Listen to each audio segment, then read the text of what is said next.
Hello guys! For today's video guys, gusto ko lang i-share yung naging journey namin yung naging biyahe namin galing sa Zagreb Airport papunta dito sa Beli Lozenge Islands. So, medyo mahaba-habang biyahe din siya guys. So, inabot kami dito in total ng 3 hours sa van, tapos 30 minutes sa ferry, and then 2.5 hours din galing dito sa port papunta sa accommodation namin.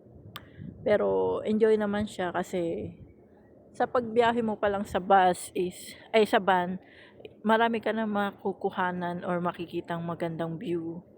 Actually, ilan lang to sa mga nakuhanan ko. Ang dami pa talaga sana. Lalo na yung sa part na sa may dagat na, tas may island din siya. Hindi ko kasi nakuhanan yung part na yun. By the way, eto, ganyan lang naman. Kung nature lover ka, ang makukuhanan mo naman is yung yan. Yung mga ganyan, mga puno, mga halaman. Para sa akin kasi maganda siyang tingnan. As in, ganyan talaga. Pag nagbabiyahe talaga ako, hindi ako natutulog kasi ini-enjoy ko yung dinadaanan ng sasakyan. Ewan yung iba kasi nag-enjoy sa pagtulog, pero ako kasi ganyan. Ang ganda lang talaga. As in, ang ganda ng ang ganda ng view, ang ganda ng nature. Yan, puro kabundukan, mga puno, tapos may mga bahay-bahay din. Ang ganda niya tingnan. Tapos may mga dagat din, mga malalaking ilog. Ayan, kung galing kayo sa Pinas man or sa Middle East, pag napunta kayo, kung ma-assign kayo dito sa islands, dito man sa Beli or sa Mali or sa iba pang island na malapit dito, ganyan din yung way na dadaanan nyo. Same lang din siguro. By the way guys, pwede pala doon na sumakay ka by bus. Pero ang sabi kasi nila, pag bus daw ang sinakyan mo is mas matagal ang magiging biyahe. Parang aabutin ka ng 7 to 8 hours. Kasi di ba may mga stop-stop pa sila. Kami kasi kahit papano, van ang sumundo sa amin. Buti na nga lang kasi halos gabi na talaga kami dumating sa accommodation namin. Mga 9:30? 9:30 o 10 kung hindi ako nagkakamali. As in, madilim na talaga siya. As in, gabi na. Ayan, ganyan yung makikita yung mga view. Ang ganda. Ang ganda lang talaga. Mag-enjoy ka. Meron pang mas magagandang view eh. Hindi ko lang talaga nakuhanan. Pero kung hindi ka naman mahilig sa nature, edi matulog ka na lang habang nasa biyahe. Kasi matagal-tagal din yung magiging tulog mo. Ayan. Ayan. Tapos may mga dinaanan din kaming tunnel. Mga ilang beses din yun. Medyo mabilis pa nga yung takbo ng van eh. Kung mas mabagal siguro, mas matagal.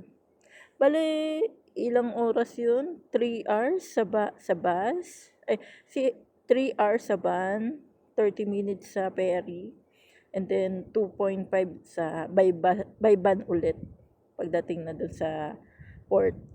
Bale, 3 hours, 30 minutes, then plus 2.5 AD for, bale 6 hours in total yung naging biyahe namin. Medyo matagal din talaga siya.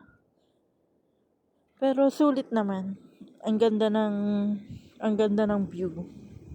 Pero nung gabi na, syempre hindi mo na siya kita.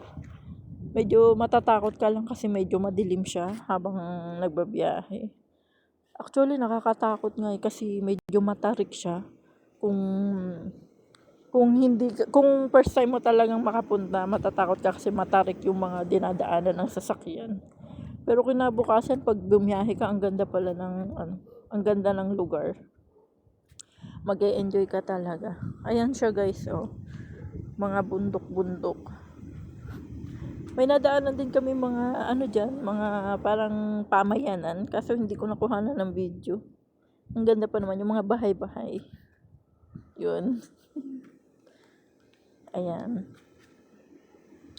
Ayan na yung sa may dagat, kaso hindi ko nakuhanan yung buong video niyan. Ang ganda sana. Na lang, konti lang yung nakuhanan ko. By the way, ito na nga pala yung ferry. Naghintay din kami diyan ng mga 20 minutes siguro bago umalis yung ferry. Kasi nagsakay pa sila ng mga sasakyan, mga tao, yan. Ayun yung 30 minutes ride namin sa ferry, papunta dun sa port.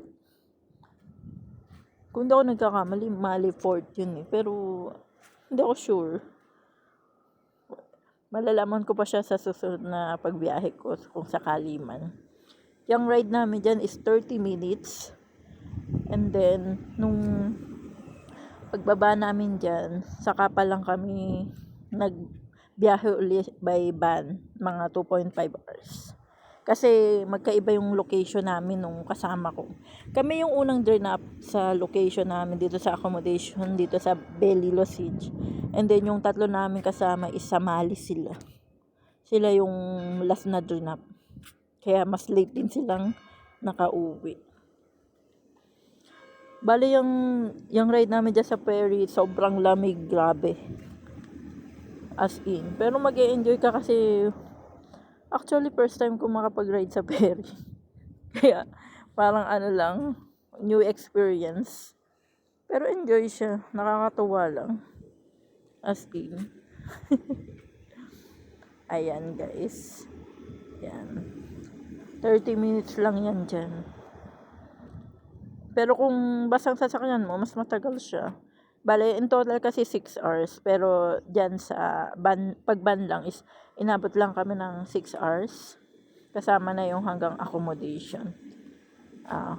Yan lang guys, na-share ko lang. Salamat sa panonood and sa uulitin. Bye! Ciao!